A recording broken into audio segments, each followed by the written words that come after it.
Well, TSA is now requiring real IDs to check in at the airport and to board planes across the country, including here in Memphis. ABC 24's Scott Mattis spent the day at Memphis International Airport checking on the situation. Scott, were there any delays? Were people turned away, or did it go pretty smoothly? No, good evening to you, Pepper. Things went incredibly smooth. I spoke with one of the directors of TSA, and he tells me things went just as planned today in Memphis and also yesterday, the first day.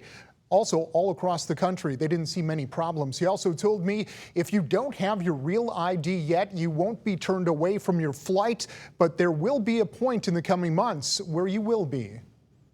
On the first 2 days, real IDs have been required. It's business as usual at Memphis International Airport. And Nika Sewell-Smith came prepared. When the act came to be, we got all these extensions because of the pandemic, but I was concerned I wouldn't be able to get through the airport as quickly. So I made sure I went and did it. The Real ID concept in the United States started with the passage of the Real ID Act of 2005, which was signed into law on May 11th of the same year. Its implementation deadlines were repeatedly delayed due to logistical and pandemic-related issues. But this week, this 20-year-old act became a reality. So as of today, everyone that comes to the checkpoint has to have a Real ID compliant form of identification. McCarthy says that can be a state ID or driver's license, a U.S. passport or passport card.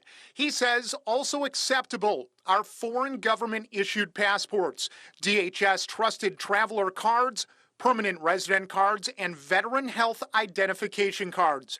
But McCarthy adds if you did not get your real ID yet, you will not be turned away from your flight. Now today, no one's going to be denied access, and they won't be denied the ability to go fly, but they could possibly expect some delays or the possibility of additional screening.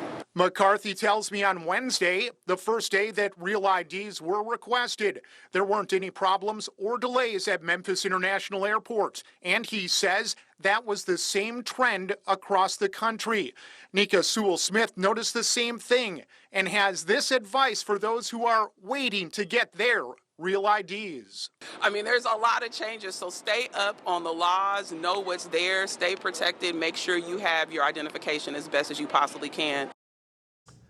All right, so the bottom line, you can still get on your flight with your normal ID, not the real ID, but again, there's going to be a point at some point in the next several months where that's not going to be possible. We'll stay on top of this for you, so please stay with us. Live in studio, I'm Scott Mattis. Pepper.